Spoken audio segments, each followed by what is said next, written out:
Anyways, let me know what you think about the comments on a comments video by commenting on this comments video. Should we feature more comments? This is PN Comments. I love your comment. One more true that and I'm going to fine you for cultural appropriation? Oh, seriously, you own the phrase?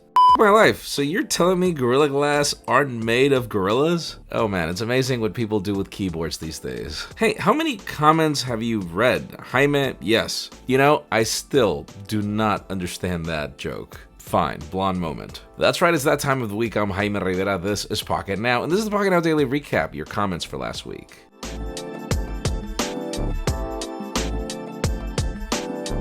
The week began with WWDC, a ton of announcements, probably one of the most packed keynotes that I've seen from Apple yet. Obviously, the question was, what was your favorite announcement? Because I had a few. We had 503 comments. Pro Consumer, can you explain what 6K means? Apple, hey Pro, 6K means 5K for the monitor plus 1K for the stand. Pro Consumers, applause. Oh my god. 174 likes for Reason. Yeah, true. The price tag is a bit insane, but then again, I'm not trying to defend Apple. It's just what competes with this monitor is the question. You know, we're reaching dangerous levels when a monitor stand costs $1,000. True, I'm not going to try to defend Apple for that one. I don't understand why they're selling the monitor stand separately. It doesn't make any sense.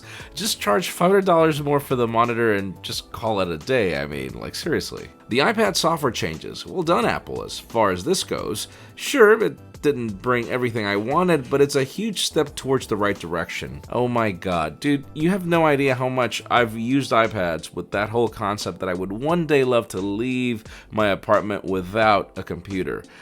And every time that I do, I always leave with this like psychosis that I'm going to need a full-blown browser, everything. So true, not everything that I wanted on the iPad is coming on iPadOS either, but I love the fact that it's the first step. And that first step was actually a very bold one. I'm actually willing to put up with it for as long as it continues to evolve from that. I think that the first step was the one that was necessary. Cheese shredder on computers, stovetop on the iPhone. Next up, the Apple Kitchen.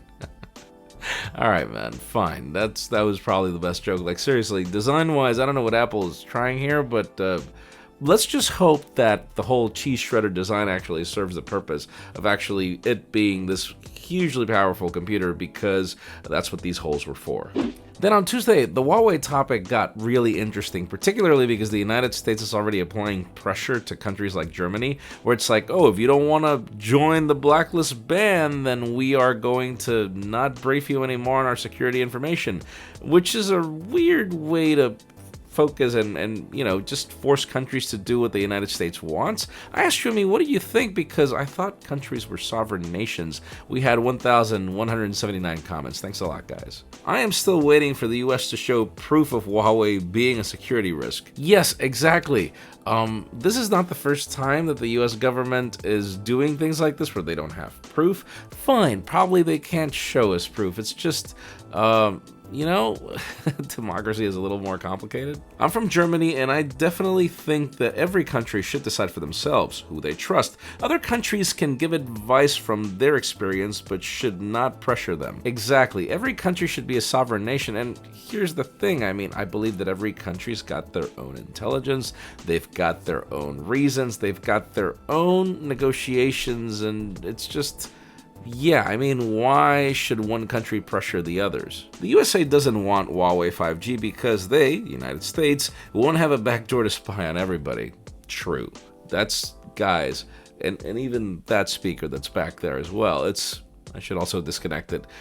Guys, it's crazy. What was I searching for the other day, and then I got ads served to me about everything about this product. I'm going to try to remember probably before the video ends. Countries should do whatever they want, not what the US wants. If Trump has a problem with Huawei, it's his problem, not everybody's problem. Alright, listen, I'm not going to try to grab any of the sides here. Every country has a right to defend themselves from whatever they want, just as much as every country has a right to ban whatever they want.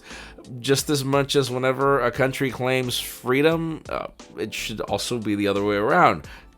companies should have freedom. So it's a very difficult topic. I do believe that this is a deeper problem that needs to be solved, meaning should we really have all the liberties, or should we allow companies to have all liberties, or can just the United States apply certain restrictions? Like in the case of China, you want to operate in China, you have to follow what the government requires. Why can't the United States do this with Huawei and then have them just comply with the rules or not be part of it? And then on Wednesday, the topic was the possibility of a ban towards Apple. Tim Cook was recently interviewed, and when talking about this topic, he was like, we're not worried about it. We had 455 comments. I asked you, what did you think? I think you mean Tim Apple. Fine, that. Huawei will stand for Apple if China takes action. Apple doesn't affect us, so why should we care? Well, each company can either be worried or not. I mean, I know that Apple has their leverage. They have their reasons to not be worried. It's probably whatever Tim Cook said, probably not. Tim Cook is still cooking the answers for this. They would lose a lot of earnings if they lose China, and some US citizens is switching to Android. It's endgame now for Apple. It could be, it could not be, guys. I don't, if the CEO of a company is not worried, then I guess they shouldn't be worried. I am sure that they're already working on a backup plan, trust me. Apple doesn't care about the tariff. They just put it on top of their price so they get ready for the $2,000 iPhone. Dude, I don't think that companies are that dumb. I believe that every company wants to price their products in an aggressive way that also caters to their cost. And then, I know that there are certain companies that exaggerate, but then again, you understand the point. I mean, it's not that they want to grow the price to the consumer. I think that Apple's struggling with that problem as well. Then on Thursday, the topic was Galaxy Note 10. We saw a couple of Galaxy Note 10 leaks. I asked you, what did you think about the rumors we were looking at? We had 457 comments. Was considering the Note 10, but not anymore since they're losing the headphone jack. Oh my god, yes. You guys have no idea how worried I am about this because I actually do care about the headphone jack, but we'll see. Why do all these companies insist on overusing the word Pro? It's just diluting what it means now. Oh my god, when I did my Huawei P20 Pro review, I actually referred to that. The fact that certain companies like Huawei in the past with the Mate 10 Pro were using the word Pro for what? Just for the fact that it was a different design. So at least I love that the P20 Pro was more of a Pro device because of the added features of the camera.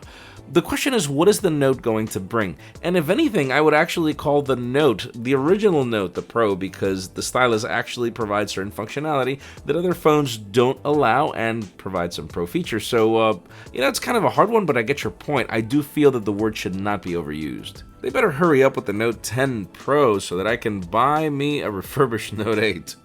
No, don't buy the Note 8, man. If anything, I would recommend you buy the Note 9. That's a really good phone. The Note 10 Pro sounds like an S10 5G with an S Pen. This is what we believed. Not exactly sure. I mean, it's got the size, it's got the features.